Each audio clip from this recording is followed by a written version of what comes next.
Om Sarvebhyo Namaha. Welcome to our English channel Veda Sudha Shravanti. We are narrating some moral stories by name Sarala Panchatantra. These stories are taken from a famous Sanskrit scripture Panchatantra, which is written by Acharya Vishnu Sharma. This was simplified by a Sanskrit scholar, Dr. Vishwasaha, and published by Samskrita Bharati. Hope these stories will help you to learn Sanskrit language. Let us continue the stories of Panchatantra. अथ पंचतंत्र मित्रभेदस्य चतुर्थः भागः. Now we are going to start the Sarala Panchatantra, chapter 1, fourth part of the story, Mitrabheda. अधुना करटक दमनकौ सिंहस्य अनुग्रहात् वञ्चितौ जातौ. कदाचित् बुभुक्षया पीडितौ तौ परस्परं समालोचनं कुरुतः. दमनकः वदति, आर्या करटक, इदानीम् आवयोः प्राधान्यमेव नास्ति. अस्माकं महाराज पिङ्गलकः सर्वादापि तस्य सञ्जीवकस्य वचने एव आसक्तः सन् स्वस्य कर्तव्येभ्यः अपि विमुखः जातः.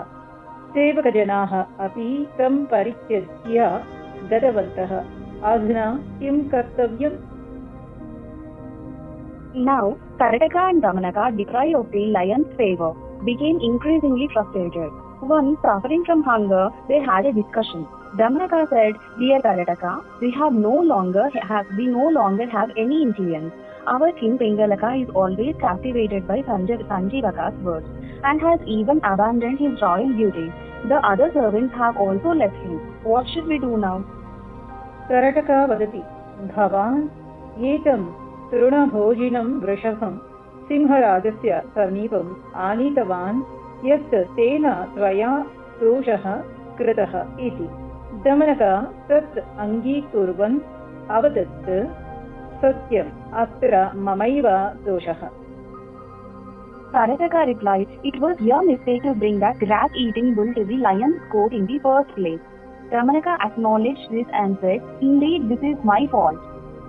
करटकः पृच्छति, भवतु, किन्तु ईदृशे प्रसङ्गे भवान् किं करोति इति. दमनकः वदति, ईदृशे समये अपि मम बुद्धिः स्फुरति. अहं केनापि उपायेन सञ्जीवकं सिंहराजात् वियोजयिष्यामि. मायायाः प्रयोगेन तयोः मैत्रीं विघटयिष्यामि इति. Karataka asked, "So be it. But in such a situation, what do you plan to do?" Damanaka replied, "Even now, my intellect suggests a solution. I will find a way to separate Sanjeevaka from the Lion King. Through cunning, I will break their friendship." करटकः वदति, भवतः माया प्रयोगं पिङ्गलकः सञ्जीवकः वा यदि जानाति तर्हि निश्चयेन भवतः विनाशः भविष्यति इति. दमनकः अवदत्, अहं प्रयत्नं कृत्वा तौ द्वौ यथा न जानीतः तथा परस्परं तयोः वियोगं कारयामि इति. Karataka warned, if Pingalaka and Sanjeevaka discovered their deception, it will surely lead to your death. Damanaka assured him, "I will take precautions to ensure that neither of them realizes my lie. I will create enmity between them without their knowledge." करटकः वदति, भद्र, एवं चेत् गच्छ, शुभं भवतु इति.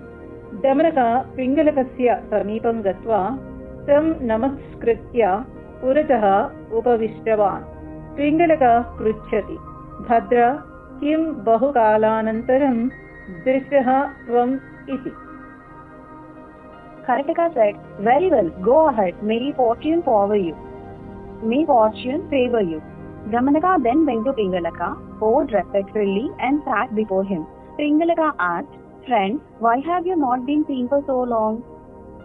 दमनकः वदति, प्रभोः भवत अस्माभिः किमपि प्रयोजनं नास्ति, अतः अहम् अत्र न आगच्छामि। तथापि यदि न गच्छामि तर्हि भवत प्रयोजनं विनष्टं भवति इति विचिन्त्य हृदये तापम् अनुभवन् व्याकुलतया स्वयमेव तत् वक्तुम् आगच्छवान् अस्मि। Damanaka replied, Your Majesty, these servants are of no use to you. That is why I have not come. However, when I thought that my absence might result in harm to your interests, I felt deeply troubled, unable to bear the thought. I have come to inform you. दमनकस्य विशेषाभिप्रायसहितं वचनं श्रुत्वा पिङ्गलकः वदति, किं वक्तव्यम् इति भवतः मनसि अस्ति? यत् वक्तव्यम् अस्ति तत् वद इति। Hearing this deliberate and meaningful statement, Pingalaka said, What is on your mind? Speak freely. दमनकः वदति, देव, स सञ्जीवक भवत विषये द्रोहबुद्धिः अस्ति। अहं तस्य विश्वासपात्रतां गतः अस्मि।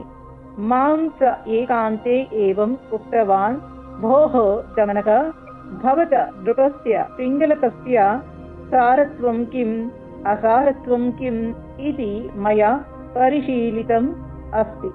अहं तं मारयित्वा सर्वेषां मृगाणाम् अधिपति भविष्यामि, तदा भवान् मम सचिवः भविष्यति इति। Damanaka said, O king, Sanjeevaka harbored treacherous intentions against you. I have gained his confidence, and he confided in me in private, saying, Damanaka, I have thoroughly assessed the strength and weakness of your king, Pingalaka, and I will kill him and become the ruler of all the animals. Then you shall serve as my minister. दमनकस्य तत् वचनं श्रुत्वा पिङ्गलकः मूर्छां प्राप्तवान्।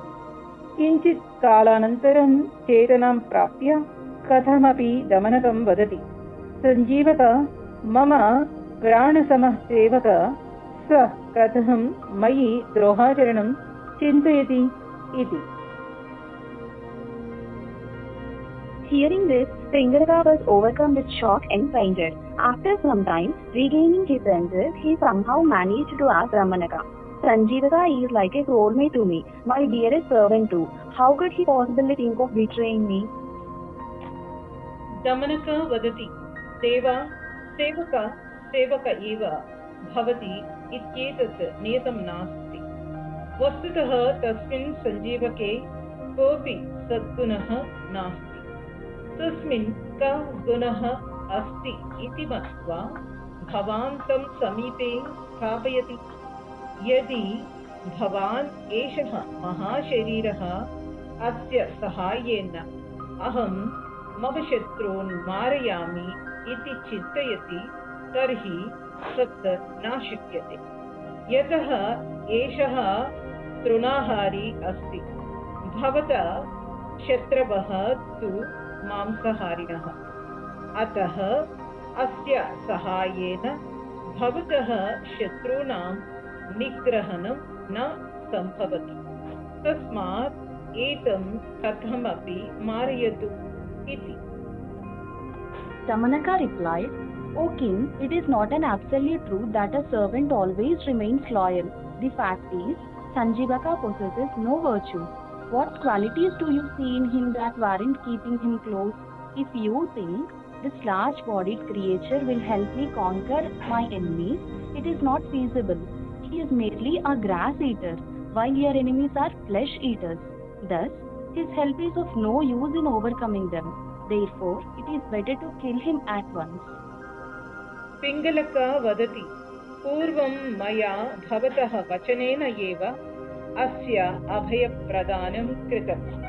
यस्मै अहम् एव अभयं दत्तवान् तम् अहमेव कथं मारयामि इति। Pingalaka responded, I have already granted him a promise of safety at your advice. How can I now kill someone to whom I myself have given refuge? दमनकः वदति, स्वामिन्, यः भवते द्रुह्यति तस्यापि क्षमा क्रियते यत् स राजधर्मः न। अधुना भवता अस्य स्नेहात् सर्वोऽपि राजधर्मः त्यक्तः अस्ति। अतः सर्वेऽपि मृगाः भवतः विषये विरक्तिम् आपन्नाः सन्ति। Damanaka said, O king, forgiving someone who has evil intentions is not considered righteous conduct for a ruler. Now, because of your affection for this Sanjeevaka, you have abandoned all royal duties. Consequently, all the animals have grown disillusioned with you. स सञ्जीवकः तृणभक्षकः। भवान् भवता प्रजाश्च मांसाहारसेविनः। भवतः अमोघप्रयत्नेन विना तासां प्रजानां मांसभोजनं कथं प्राप्यते? Sanjeevaka is a grass eater, while you and your subjects thrive on meat. Without your diligent efforts, how will your subjects obtain meat for sustenance? मांसाहाररहिताः ताः सर्वाः प्रजाः भवन्तं परित्यज्य गमिष्यन्ति। ततः भवान् विनष्टः भविष्यति। अस्य सञ्जीवकस्य सहवासेन भवतः पुनः कदाचिदपि मृगयायां मनः न प्रवर्तते। भवता एषः सञ्जीवकः हन्तव्यः। यदि तथा न करोति तर्हि स एव भवन्तं मारयति इति। Deprived of meat, they will abandon you and eventually you will be ruined. Sanjeevaka must be killed. If you do not do so, he will eventually kill you. तत् श्रुत्वा पिङ्गलकः वदति, भोः दमनक, स सञ्जीवकः मम विषये दुष्टबुद्धिः अस्ति इत्यत्र किं प्रमाणम् इति। Hearing this, Pingalaka replied, O Damanaka, what proof do you have that Sanjeevaka harbors ill intentions towards me? दमनक वदति, अद्य मम पुरतः एव सञ्जीवकः निश्चयं कृतवान् यत् श्वः प्रभाते पिङ्गलकं मारयिष्यामि इति। Damanaka responded, Today, in my presence, Sanjeevaka declared that tomorrow morning he will kill you. King Pingalaka, अत्र प्रमाणम् एतत् यत् श्वः प्रभाते राजदर्शनसमये सः रक्तमुखः रक्तनेत्रः सन् कोपेन अधरस्फुरणं कुर्वन् इतस्ततः विलोकयन् भवन्तं क्रूरदृष्ट्या पश्यन् भविष्यति। एतत् ज्ञात्वा यत् उचितं तत् क्रियताम्। you will recognize the truth of this when tomorrow morning, during your royal audience, Sanjeevaka appears with a red face and bloodshot eyes, trembling with anger, twitching his lips, glancing around restlessly, and looking at you with a cruel gaze. Based on this, you must decide on the appropriate course of action. इति सरलपञ्चतन्त्र मित्रभेदस्य चतुर्थः भागः। This concludes the Sarala Panchantantram, fourth part of the story Mitrabheda.